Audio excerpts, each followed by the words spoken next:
Hi, I'm Carly Levin with the Legal Tech Fund. And today we are talking to our advisory board member, Lee Minkoff, who's a managing director at Renovus Capital Partners.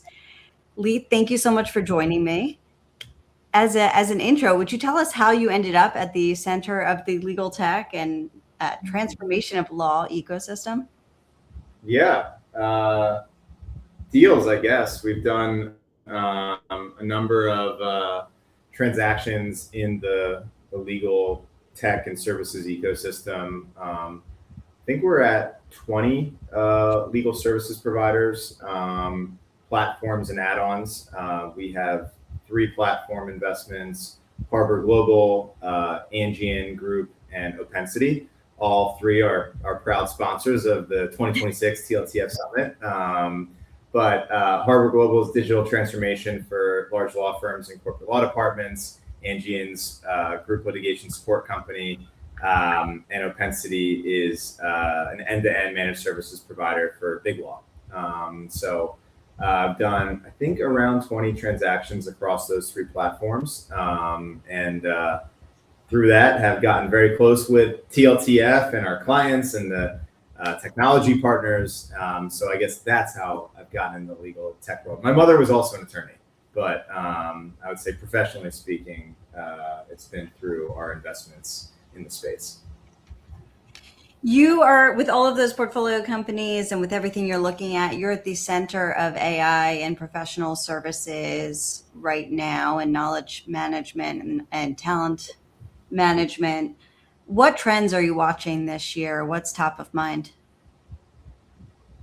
It's hard not to talk about AI. I assume everyone that you talk to will mention AI. My angle is more like, how does that spend on AI, the investment into AI, get funded, get financed, which is where private equity can come in and be helpful.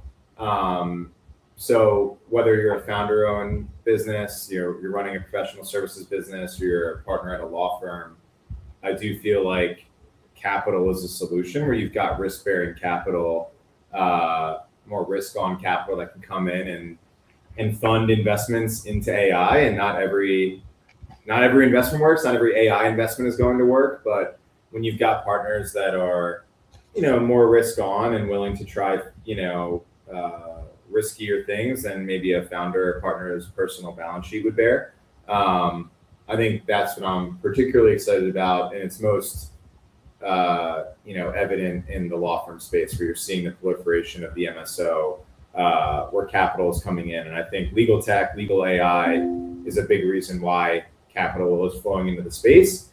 I understand from like the supply of capital why they would want it either way, but I think from the demand side for sellers, part of the reason to have conversations with private equity is the fact that they probably would prefer to not spend all of their own money on AI investments and tech investments, and potentially use a private equity firm or private credit firm's money instead. If you look further out than this year, what's your boldest prediction? Where do you think the industry is headed? What will it look like into the future? So I'm going to pick on law firms. I think what has happened in accounting, you're going to see that in big law. And I think you're going to see the big institutional sort of name brand law firms in the US take private equity investment. There's some stat where it's like 30 of the top 100 accounting firms at this point have private equity backing or private equity investment. I think it's 50% of the top 30. 50% of the top 30. Yeah, I think you will see that in big law. I think you will see that in the AmLaw 100, 200. I think you're going to see an AmLaw 200 firm take private equity investment this year, later this year, maybe early next. So, and I think once that happens, it's kind of like the floodgates, are open. So that's my big prediction, I would say. And just to push it a little bit further, once that major law firm takes capital, what do you think they'll do with it? How do you think they'll spend it? Well, the existing partners will get a nice payday. AI would, back to my prior point, technology investments. I think you'll see, and we'll talk about this at, the summit I'm think I'm leading the PE Insights education session, and we'll talk about the PE kind of pro-serve value creation playbook and how that can be applied to big law. But I think top grading the team, investing in better systems, in thinking about moving organizational structure, potentially offshoring, potentially M&A, acqui-hiring as well. And so I think at the outset, the majority of these deals will probably have like prime. The majority of the proceeds will be secondary in nature, where I think be going out to buy out existing owners, but there might be retention loans or retention bonuses in the form of forgivable loans to non-partners, things like that. But over time, like people will be willing to invest through the P&L in growth, right? Which is why I think private equity is better positioned to own law firms long term than the actual lawyers themselves. But I'm biased on that. It's a polarizing topic, and I look forward to the debate at the summit. I liked getting the preview of this panel, so thank you. Yes. As you're looking forward to, so much could happen between now and November at the summit. So much has happened between the beginning of the year and today. So much will happen between today and the summit. What are you most looking forward to for November? So what's unique about TLTF is I actually go to the sessions. I feel like I go to a lot of conferences and I don't actually go to the sessions. I couldn't even tell you if the content's good because I don't go. I think the curation of the sessions that you and Rebecca do, and like just the thoughtfulness that goes into the various topics, and how much work the advisory board is doing in setting up the agenda. I will go to a lot of the sessions.